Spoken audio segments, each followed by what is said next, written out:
Doctor Abdul Kalam कहते थे, जिस दिन एक सिग्नेचर ऑटोग्राफ में बदल जाए तब मान लीजिएगा कि आप कामयाब हो गए हैं।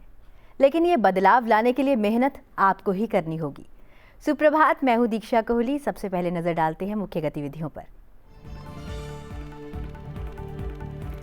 भारत कॉरिकॉम संबंधों को नई दिशा, प्रधानमंत्री नरेंद्र मोदी ने दिए 7 प्रमुख स्तंभों के सुझाव। गुयाना के साथ 10 समझौतों पर हस्ताक्षर, विविध क्षेत्रों में सहयोग पर सहमति। आज भारतीय प्रवासियों से मुलाकात समेत गुयाना की संसद में होगा मोदी का विशेष संबोधन।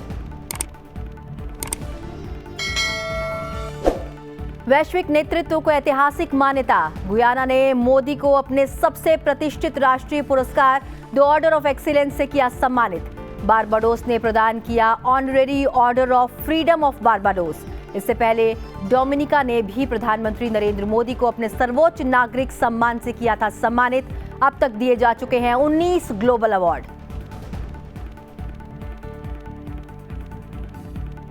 शीतकालीन सत्र से पहले 24 नवंबर को सर्वदलीय बैठक। 25 नवंबर से शुरू होगा शीतकालीन सत्र। 26 नवंबर संविधान दिवस को समर्पित। संविधान दिवस पर नहीं होगी सदन की कार्यवाही, केंद्रीय कक्ष में होगा विशेष आयोजन।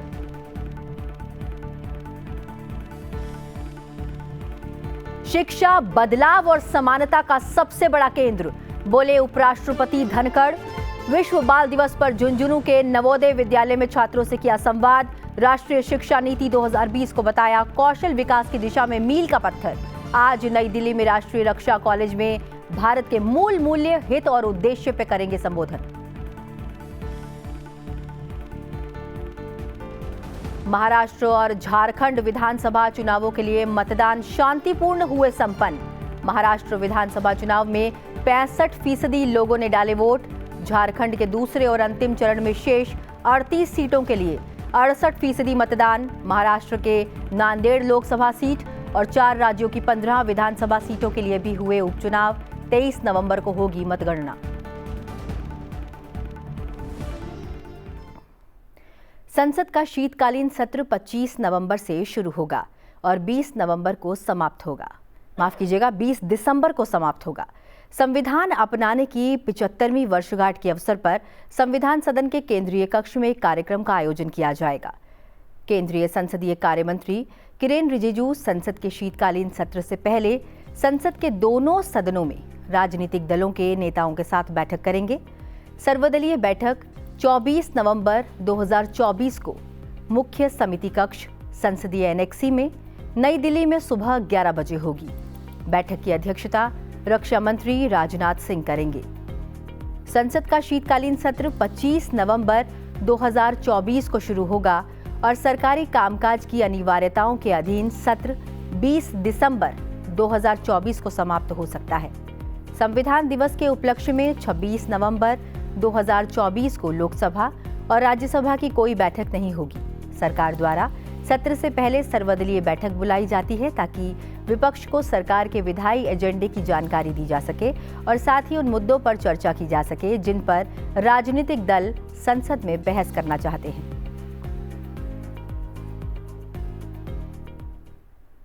झारखंड में दूसरे चरण की 38 और महाराष्ट्र विधानसभा चुनाव की 288 सीटों पर मतदान बुधवार को शांतिपूर्ण ढंग से संपन्न हो गया।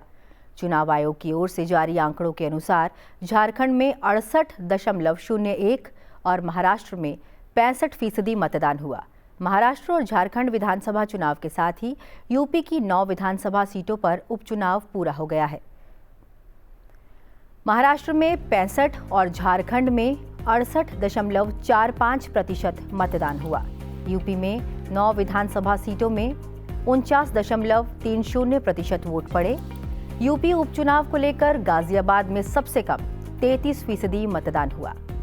वहीं झारखंड विधानसभा चुनाव के लिए दूसरे चरण में 38 सीटों पर बम्पर वोटिंग हुई। यहां 68.45% मतदान हुआ। इस बार वोटर्स ने वर्ष 2019 के विधानसभा चुनाव के मतदान का रिकॉर्ड तोड़ दिया। बीते चुनाव में 67.04% मतदान हुआ था।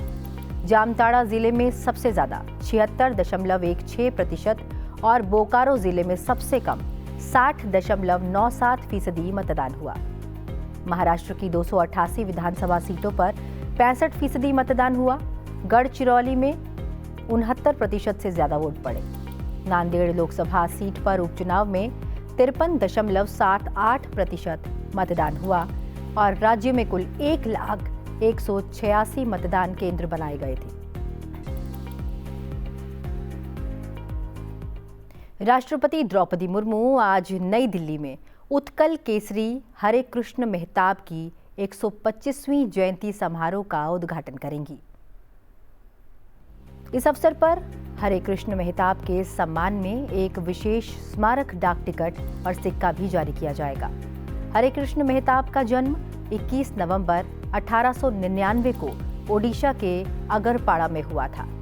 उन्हें इतिहासकार, स्वतंत्रता सेनानी, राजनेता, लेखक, समाज सुधारक और पत्रकार के तौर पर जाना जाता है।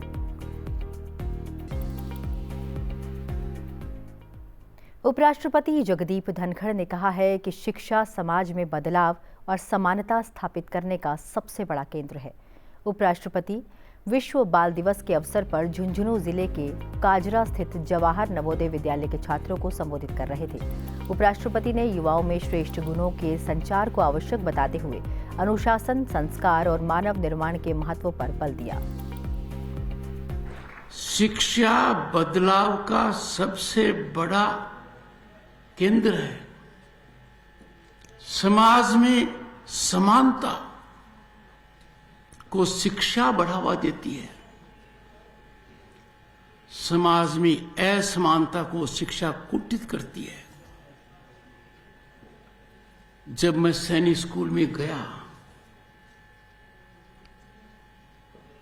मेरा जीवन बदल गया। और जब उपराष्ट्रपति बनकर मैं सैनिक स्कूल में गया, I had the occasion to indicate that biologically my birth was in village Kitana, but my real birth has taken place in Sainik School Chittorgarh. और यही आपके साथ हो रहा है। You are getting such quality education, such holistic education, विश्व स्तर का एजुकेशन मिल रहा है। आप सौभाग्यशाली हैं। आह्वान करना चाहूंगा कि शिक्षा की ओर ध्यान केंद्रित करना, सर्वश्रेष्ठ मूल्यों का सर्जन करना, संरक्षण करना, प्रसार करना हमारा सबसे बड़ा दायित्व है। यदि नागरिक का सबसे बड़ा दायित्व आज के दिन है, तो समाज में व्यक्ति का स्तर क्या हो, वो सबसे ज्यादा महत्वपूर्ण है। ध्यान देते हैं बचपन से, बेटा बेटी डॉक्टर बनेगा, इंजीनियर बनेगा, बनेगी, अधिकारी बनेगा। पर हमारी संस्कृति कहती है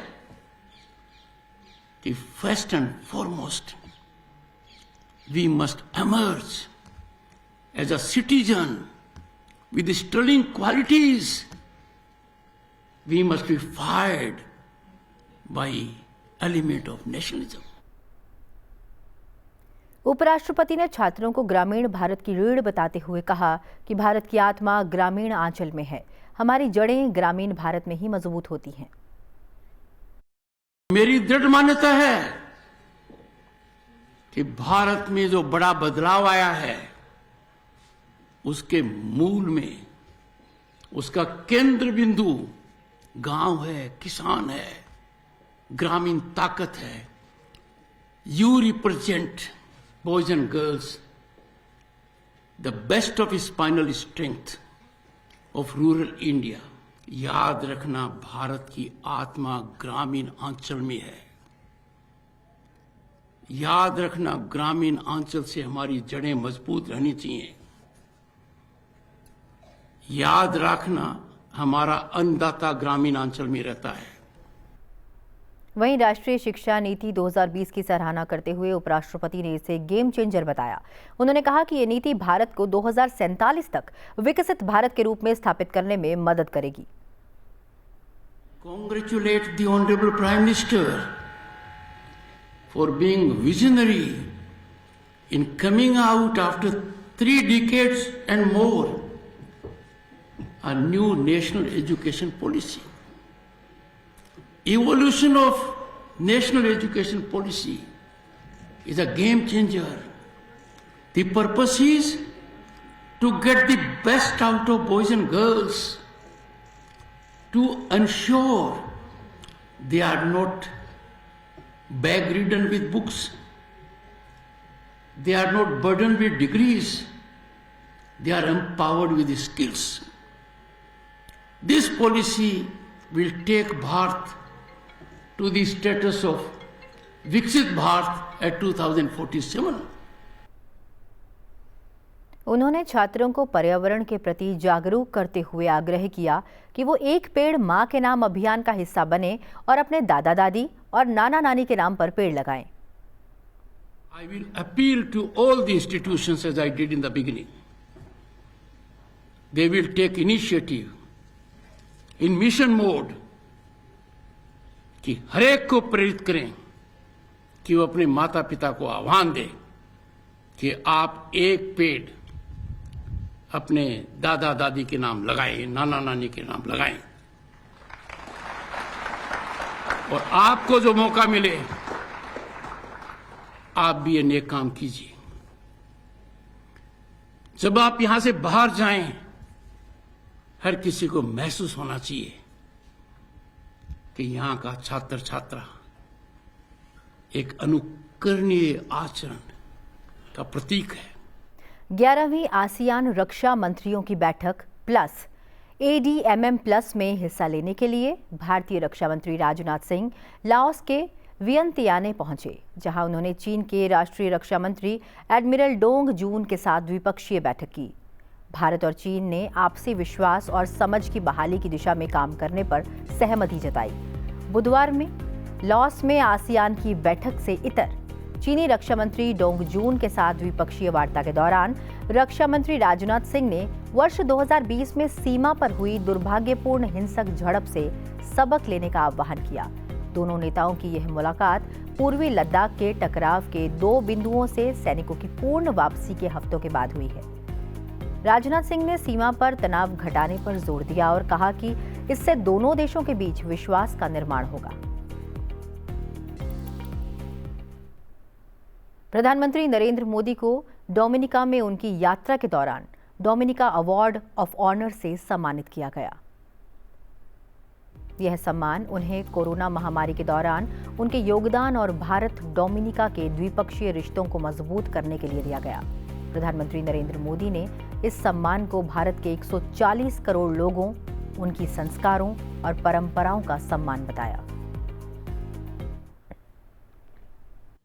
डोमिनिका के सर्वोच्च पुरस्कार से सम्मानित किए जाने पर मैं राष्ट्रपति सिल्वानी बर्टन, प्रधानमंत्री रूजवेल्ट स्कैरिच और डोमिनिका के लोगों का हार्दिक आभार व्यक्त करता हूं। ये सम्मान केवल मेरा नहीं है, बल्कि भारत के 140 करोड़ लोगों का, उनके पुरुषार्थ का, उनके संस्कार का, उनकी परंपरा का ये सम्मान है। राष्ट्रपति बर्टन, आप इस पुरस्कार को देने के लिए स्वयं गयाना आई हैं। इस स्पेशल जेस्चर के लिए मैं आपको बहुत बहुत धन्यवाद देता हूं। फ्रेंड्स, भारत और डोमिनिका 2 डेमोक्रेसीज हैं। साथ साथ हम दोनों पूरे विश्व के लिए महिला सशक्तिकरण के भी रोल मॉडल है। दोनों ही देशों में महिला राष्ट्रपति हैं। भारतीय राष्ट्रपति माननीय मुर्मू जी जनजातीय समाज से आने वाली पहली राष्ट्रपति है। उसी तरह राष्ट्रपति बटन भी डोमिनिका की पहली इंडिजीनियस राष्ट्रपति है। आप दोनों विश्व की सभी महिलाओं के लिए प्रेरणा का स्रोत है। फ्रेंड्स, भारत और डोमिनिका के बीच सदियों पुराने ऐतिहासिक और सांस्कृतिक संबंध है। 19वीं सदी में कई भारतीयों ने डोमिनिका को अपना घर बनाया। उनके द्वारा रखी गई आधारशिला हमारे संबंधों को मजबूत नींव प्रदान करती है। उसी से प्रेरित होकर हम डोमिनिका के विकास कार्यों और कैपेसिटी बिल्डिंग में सक्रिय योगदान दे रहे हैं। भारत के लिए यह गहरे संतोष का विषय रहा है कि हम कोविड जैसी आपदा के समय डोमिनिका के लोगों की सहायता कर सके। कैरिकोम क्षेत्र में डोमिनिका हमारा बहुमूल्य पार्टनर है। आने वाले समय में हम हमारे संबंधों को नई ऊंचाइयों पर ले जाने के लिए प्रतिबद्ध हैं। आज दिए गए सम्मान से हमारी यह जिम्मेदारी और बढ़ जाती है। एक्सेलेंसी, एक बार फिर इस सम्मान के लिए मैं आपका बहुत बहुत धन्यवाद करता हूं। नाइजीरिया और ब्राजील के बाद गुयाना के दौरे पर पहुंचे प्रधानमंत्री नरेंद्र मोदी का पहला दिन बहुत व्यस्त रहा। प्रधानमंत्री नरेंद्र मोदी ने भारत और कैरिकॉम यानी कि कैरेबियन समुदाय के देशों के नेताओं के साथ दूसरे भारत कैरिकॉम शिखर सम्मेलन में भाग लिया। इस सम्मेलन के दौरान प्रधानमंत्री नरेंद्र मोदी ने दोनों देशों के बीच व्यापार, प्रौद्योगिकी, कृषि, नवीकरणीय ऊर्जा, जलवायु परिवर्तन, क्रिकेट और महासागर अर्थव्यवस्था जैसे अहम मुद्दों पर चर्चा की। उन्होंने भारत गुयाना संबंधों को मजबूत करने के लिए 7 प्रमुख स्तंभों का प्रस्ताव रखा, जिनमें क्षमता निर्माण, कृषि सुरक्षा, जलवायु परिवर्तन, नवाचार और औषधि सहयोग शामिल है। कैरिकॉम देशों की स्वास्थ्य सुरक्षा भारत के लिए उच्च प्राथमिकता का विषय रहा है। भारत में सामान्य मानवी को quality and affordable health care प्रदान करने के लिए जन औषधि केंद्र खोले हैं। मेरा प्रस्ताव है कि हम इस मॉडल पर कैरिकॉम के सभी देशों में जन औषधि केंद्र खोल सकते हैं। भारत और सभी देशों के बीच फार्माकोपिया को मान्यता देने के लिए समझौता संपन्न किया जाए तो इस प्रयास को गति ला सकते हैं। क्रिकेट हमारे देशों के बीच एक बहुत बड़ा और महत्वपूर्ण कनेक्टिंग लिंक है। इस वर्ष आपके यहां हुए T20 वर्ल्ड कप से भारतीय क्रिकेट फैंस का कैरेबियन की ओर आकर्षण और भी बढ़ा है। और यह मैं सिर्फ इसलिए नहीं कह रहा हूं क्योंकि भारत ने यह विश्व कप जीता था। मेरा प्रस्ताव है कि क्रिकेट संबंधों के साथ साथ महिला सशक्तिकरण को बढ़ावा देने के लिए हम कैरिकॉम के हर देश से 11 युवा महिला क्रिकेटर्स की भारत में ट्रेनिंग कर सकते हैं। गुयाना के राष्ट्रपति इरफान अली ने प्रधानमंत्री नरेंद्र मोदी के योगदान की सराहना करते हुए कहा कि आपने विकासशील देशों के लिए एक नई दिशा और रोशनी दिखाई है और आपके नेतृत्व में कई देश भारत की मार्गदर्शिका के रूप में काम कर रहे हैं। Having collectively this occasion to meet you face to face for the first time since COVID, to thank you and the people of India for your selfless attributes when you delivered to this region our first set of vaccines during the COVID pandemic. Under your visionary leadership, India has an influential voice in the international community. Your launching of the Voice of the Global South, your recent chairmanship of the Group of 20, India's pivotal role in BRICS, and your steadfast advocacy for the developing world underscores your commitment to advancing the aspirations of the Global South.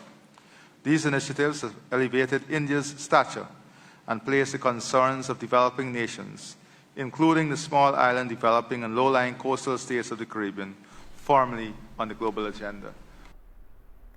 बता दें कि प्रधानमंत्री नरेंद्र मोदी ने इतिहास रचते हुए 56 वर्षों में पहली बार किसी भारतीय प्रधानमंत्री के रूप में गुयाना की यात्रा की है। प्रधानमंत्री मोदी का गुयाना पहुंचने पर अभूतपूर्व स्वागत किया गया। हवाई अड्डे पर प्रधानमंत्री का अभूतपूर्व स्वागत किया गया। प्रधानमंत्री नरेंद्र मोदी की अगवानी करने के लिए गुयाना के राष्ट्रपति इरफान अली, प्रधानमंत्री मार्क एंथनी फिलिपींस, वरिष्ठ मंत्रियों समेत कई लोग एयरपोर्ट पहुंचे। इस अवसर पर प्रधानमंत्री मोदी ने वहां रह रहे भारतीय समुदाय का आभार व्यक्त करते हुए कहा कि उन्होंने यह दिखाया है कि अपनी जड़ों से जुड़े रहने में दूरी कभी बाधा नहीं बनती।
प्रधानमंत्री मोदी की यात्रा के दौरान भारत और गुयाना के बीच 10 महत्वपूर्ण समझौतों पर हस्ताक्षर किए गए। इनमें ऊर्जा, कृषि, स्वास्थ्य, डिजिटल परिवर्तन और सांस्कृतिक सहयोग जैसे अहम क्षेत्र शामिल थे। विशेष रूप से हाइड्रोकार्बन के क्षेत्र में एक महत्वपूर्ण समझौता हुआ जो भारत की ऊर्जा सुरक्षा को मजबूत करेगा। हम दोनों देशों के कृषि अनुसंधान संस्थानों के बीच सहयोग बढ़ाने पर भी सहमत हुए। कृषि के क्षेत्र में आज किए जा रहे एमओयू से हमारे प्रयासों को बल मिलेगा। भारत फार्मा प्रोडक्ट्स के लिए गयाना का महत्वपूर्ण स्रोत है। हम फार्मा एक्सपोर्ट्स बढ़ाने के साथ साथ गयाना में जन औषधि केंद्र बनाने पर भी काम करेंगे। भारत की एनर्जी सिक्योरिटी में गयाना की अहम भूमिका होगी। इस संदर्भ में लॉन्ग टर्म पार्टनरशिप के लिए एक खाका तैयार किया जाएगा। इस विषय पर आज किए जा रहे एमओयू से हमारा सहयोग और सुदृढ़ होगा। मुझे खुशी है कि गयाना भारत द्वारा लिए गए international solar alliance, coalition for disaster resilient infrastructure, global biofuel alliance जैसे इनिशिएटिव से जुड़ा हुआ है। इससे हम पूरे विश्व में ग्रीन और सस्टेनेबल फ्यूचर की ओर बढ़ने के प्रयासों को सशक्त कर सकेंगे। प्रधानमंत्री नरेंद्र मोदी और गुयाना के राष्ट्रपति इरफान अली ने एक पेड़ मां के नाम पहल के तहत जॉर्ज टाउन में पौधारोपण भी किया।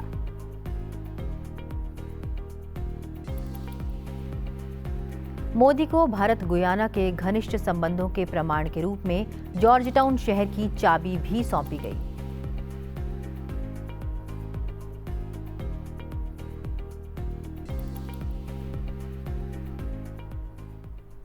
प्रधानमंत्री मोदी की यात्रा ने भारत गुयाना के रिश्तों को और भी प्रगाढ़ किया और भविष्य में दोनों देशों के बीच सहयोग के नए अवसरों का मार्ग प्रशस्त किया। अपनी यात्रा के हिस्से के रूप में वह आज गुयाना की संसद के विशेष सत्र को भी संबोधित करेंगे।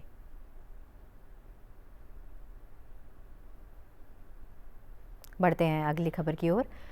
भारत का 55वां अंतर्राष्ट्रीय फिल्म समारोह यानी कि इफ्फी गोवा बुधवार को यहां श्यामा प्रसाद मुखर्जी इंडोर स्टेडियम में सनातन संस्कृति के सबसे प्रसिद्ध श्लोक अच्युतम केशवम राम नारायण के साथ प्रारंभ हो गया। 55वां अंतर्राष्ट्रीय फिल्म समारोह का मुख्य विषय है युवा फिल्म निर्माता भविष्य अभी है। निर्देशक माइकल ग्रेसी की दुनिया भर में चर्चित हो रही फिल्म बेटर मैन के प्रदर्शन के साथ फिल्म समारोह में फिल्मों के प्रदर्शन की शुरुआत हुई। इस वर्ष इफ्फी में 19 फिल्मों के अंतर्राष्ट्रीय प्रीमियर, 43 फिल्मों के एशियाई प्रीमियर और 109 फिल्मों के भारतीय प्रीमियर प्रस्तावित हैं। इस बार से देश के युवा फिल्म निर्देशकों के लिए एक खास पुरस्कार भी शुरू किया जा रहा है। लेकिन पहले दिन जिस एक बोर्ड पर सबकी निगाहें टिकी रही वह है प्रसार भारती का अपना OTT वेव्स, जिस पर लोग दूरदर्शन के सारे कार्यक्रम घर बैठे अपने मोबाइल के जरिए देख सकेंगे। और इस कार्यक्रम में फिलहाल इतना ही। चलते चलते आपको दिखाते हैं अंतर्राष्ट्रीय फिल्म समारोह के इतिहास से जुड़ा ये खास वीडियो। फिलहाल मुझे दीजिए इजाजत और आप देखते रहिए संसद टीवी। नमस्कार। 72 years ago, a vision to unite the world through the universal language of cinema took shape. The International Film Festival of India, also known as IFFI, was born, igniting a cinematic revolution. When the curtains first rose in Mumbai in 1952, history was in the making. Through the flicker of 40 features and 100 short films, the first International Film Festival of India illuminated screens and imaginations alike. What began just as a celebration soon transformed into an arena of excellence. The year 1965 marked IFFI's transformation into a competitive festival. The year was also important as IFFI earned an A rating by the International Federation of Film Producers Associations, bringing the festival on par with film festivals of Cannes, Berlin, Venice, Karlovy Vary and Moscow.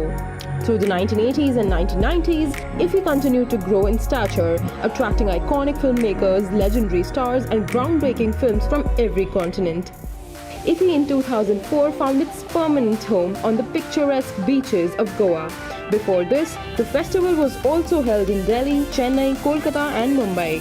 In Goa, under the sunny skies and swaying palms, the festival transformed into a tradition, a yearly pilgrimage for storytellers and cinephiles alike. Fast forward to 2019, IFFI celebrated its golden jubilee, marking 50 years of cinematic brilliance. The festival also celebrated the power of women in cinema, showcasing the work of 50 talented female directors. 7 decades have flowed like film through a projector, each frame capturing the evolution of cinema itself. From the traditional celluloid to contemporary digital formats, IFFI has maintained its commitment to celebrating cinematic innovation and evolution. Now, as the world's storytellers prepare to gather once again in Goa for the 55th edition of the IFFI, a new chapter awaits. With the theme Young Filmmakers, the future is now, the 55th IFFI is shining a spotlight on emerging voices in cinema. From creative minds of tomorrow to the new Best Indian Debut Director Award, the spotlight will be on young filmmakers. In addition, with a dazzling lineup of over 180 international films, the 55th IFFI is sure to inspire and amaze. Be a part of this magnificent celebration of cinema from November 20th to 28th, 2024 in Goa. As at IFFI, every story is a testament to the power of